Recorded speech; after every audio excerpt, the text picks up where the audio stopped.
नमस्कार दोस्तों, ओम शिव ओम शिव ओम शिव। दोस्तों, अमावस्या का महत्व हिंदू पुराने ग्रंथों में बहुत ज़्यादा वर्णित है। अमावस्या जो कि हमारे पितरों को निर्मित है, पितरों को समर्पित है, पितरों को प्रसन्न करने का एक दिन है। अमावस्या का महत्व सोमवती अमावस का भी है, भूमती अमावस और शनिश्चरी अमावस। ये तीन प्रकार की अमावस्याएं हमें रेगुलर सुनने को या देखने को मिलती हैं। इनमें सबसे ज़्यादा महत्व सोमवती अमावस का है, उसके बाद शनिश्चरी अमावस, उसके बाद आती है भूमती अमावस। दोस्तों, सोमवती अमावस वो होती है जो सोमवार के दिन आए, भूमती अमावस जो मंगलवार के दिन आए, शनिश्चरी अमावस अर्थात जो शनिवार को आए। 1 फरवरी 2022 दिन मंगलवार को माघ मास की अमावस है, जो कि भूमती अमावस के नाम से जानी जाती है, अर्थात वो अमावस मंगलवार की है। अमावस का अर्थ है अपने पितरों की तृप्ति करने का दिन। अमावस को हम भगवान विष्णु जी की पूजा करते हैं। भगवान विष्णु हमारे पितरों को तृप्त करने के लिए वचनबद्ध हैं। हमारे पूर्वज हमेशा ही किसी न किसी धार्मिक स्थान पे जाके अपने पितरों के कल्याण के लिए, उनकी मुक्ति के लिए अमावस को दान, दक्षिणा और जाप इत्यादि करवाने का नियम या विधान निभाते थे। हमारे ब्रह्मांड में, हमारी धरती के ऊपर 3 स्थान ऐसे हैं जहाँ पे पितरों की तृप्ति होती है। सबसे पहला जो उत्तर भारत में स्थान है वो है हरिद्वार। हरिद्वार के बारे में ज़्यादा विवेचना हम नहीं करेंगे, शॉर्ट में आपको बताने का प्रयास करता हूँ। हरिद्वार का जो गंगा जल है वो कोई साधारण जल नहीं है। भगवान कृष्ण और राधा जी गोलोक में रास कर रहे थे। वो रास करते करते जल रूप में परिवर्तित हो गए। वो जो जल रूप है वो ही गंगा जी है। गंगा जी का वेग इतना ज़्यादा था कि ये अगर धरती पे सीधी आती तो शायद इसका वेग धरती माता संभाल ना पाते। इसलिए भगवान शिव शंकर ने गंगा जी के वेग को कम करने के लिए अपनी जटाओं में धारण किया। उसके बाद गंगा जी धरती के ऊपर आए। गंगा जी मुक्ति का मार्ग है, पितरों की शांति का सबसे सरल उपाय है। गंगा जी में अमावस के दिन अपनों पितरों के नाम का तर्पण करना, दान करना, हवन करना, यज्ञ करना। उसके बाद दूसरा स्थान आता है आनंदवन। आनंदवन का आज का नाम है बनारस। बनारस में मणिकर्णिका घाट के ऊपर या दशमाशीष घाट के ऊपर अगर हम अपने पितरों के नाम की जाप, दान, पुण्य, पिंड इत्यादि दान करते हैं तो ये हमारे लिए लाभदायक है, हमारे लिए कल्याणकारी है। तीसरा स्थान आता है गया जी, जो कि बिहार में है। गया जी भी भगवान विष्णु का ही स्थान है। गंगा जी वहाँ पे भी है। वहाँ पे हम अगर पितरों के निमित्त कुछ भी दान या यज्ञ हवन करवाते हैं तो वो हमारे पितरों के लिए कल्याणकारी है।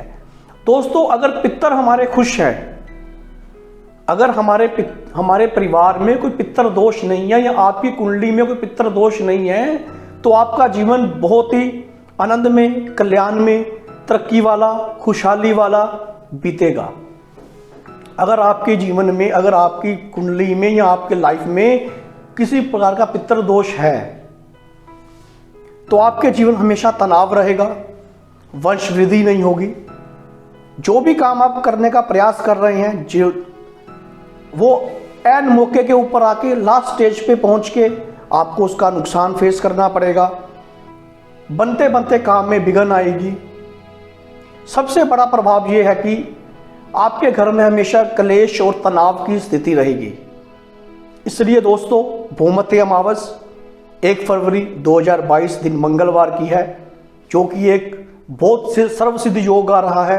अगर आप इनमें से किसी भी प्रॉब्लम से परेशान हैं तो आप किसी गंगा जी के तट पे जाएं, अपनों पितरों के निमित्त पिंड दान करें, हवन करें, दान करें, यज्ञ करें, जो कि आपके लिए कल्याणकारी रहेगा, आपके परिवार के लिए लाभदायक रहेगा और आने वाले आपके पीढ़ी दर पीढ़ी इसका पूरा फल और सौभाग्य मिलेगा। अगर परिवार में कोई एक पारिवारिक सदस्य ढंग से पितरों के नाम की दान पुण्य करता है या पितरों के नाम का तर्पण करता है, तो आने वाली कई पीढ़ियां उसका लाभ उठाती हैं, उसका फल लेती हैं। अगर आप किसी भयानक बीमारी से ग्रसित हैं, घर में धन की बरकत नहीं है, बनते बनते काम बिगड़ रही हैं, तो आपको अमावस के दिन ये उपाय करने चाहिए जो कि आपके लिए लाभदायक है। अगर आप गंगा जी में ये उपाय नहीं कर सकते या परिस्थिति ऐसी नहीं बन रही है, तो आपने अपने घर के पास में क्या करना है, लगातार 5 अमावस 5 स्टील के बर्तन, 5 तरह के फल और 5 तरह के कोई अनाज, ये संकल्प लेके किसी भी मंदिर में जाके आप दान स्वरूप आप दे सकते हैं, पितरों के निमित्त दे सकते हैं, गौशाला गाय को चारा खिला सकते हैं, और तो और जो काले सफ़ेद तिल, इनका पेड़ा बना के अपने पितरों के निमित्त आप गाय को खिला सकते हैं। ऐसा करने से आप पितर दोष से मुक्त हो जाएंगे। हमेशा ही एक बात सुनने को आती है, किया करवाया। दोस्तों, हमेशा ही किया करवाया उस परिवार के ऊपर हैवी रहता है, उनको जल्दी अपनी लपेट में लेता है जिनके ऊपर पितर दोष क्रिएट होते हैं या जो पितर दोष से पीड़ित हैं। अगर आप ऐसी स्थिति में जूझ रहे हैं, आपको किसी योग्य ब्राह्मण ने ये बताया है या विद्वान ने ये बताया है कि आपके ऊपर किया कराया है, तो आपने कुछ नहीं करना है। अमावस की रात को आपने घर के अंदर सरसों का तेल का दीपक जलाइए, 4 बत्ती वाला। अपने पूर्वजों को याद कीजिए, उनके नाम का एक वस्त्र, लेडीज भी और जेंट्स भी वस्त्र निकाल के दीवे के पास रख दीजिए, थोड़ी मिठाई रख दीजिए, थोड़ी सी दक्षिणा रख दीजिए।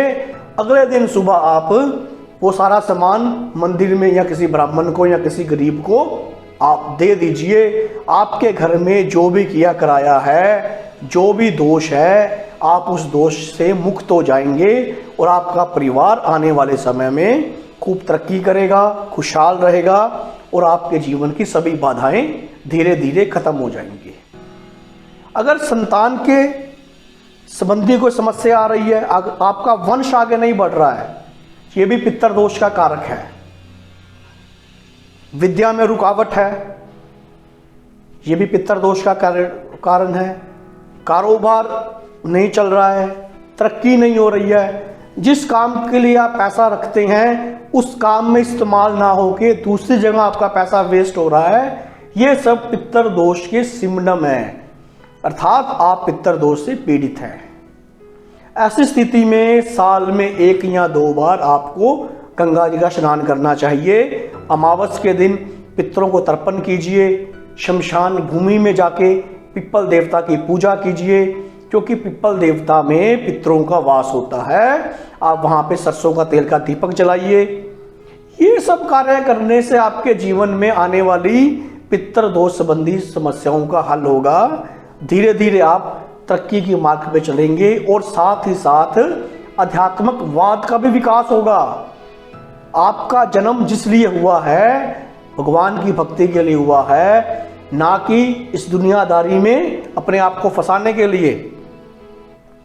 आप इस चीजों से उभरोगे, धीरे धीरे एक ऐसी स्थिति में आप पहुंच जाओगे कि आपका मन भगवान की भक्ति में, उनकी पूजा में, इस संसार के साधनों से खिन्न होना शुरू हो जाएगा और आप तृप्त हो जाओगे। आपके मन को शांति मिलेगी, जो कि सबसे जरूरी चीज है आज के माहौल के हिसाब से, आज के वातावरण के हिसाब से। दोस्तों, पितर दोष को कभी भी नजरअंदाज ना कीजिए। ये परिवार की तरक्की में, परिवार की खुशहाली में सबसे बड़ी बाधा है। आप अमावस के दिन को, अमावस वाले दिन, अमावस के रात, ये पितर के लिए निमित्त है। आप इनमें कीर्तन कीजिए, भजन कीजिए, दान पुण्य कीजिए, गीता जी के 8वें श्लोक का पाठ कीजिए। ये भी आपके लिए कल्याणकारी है।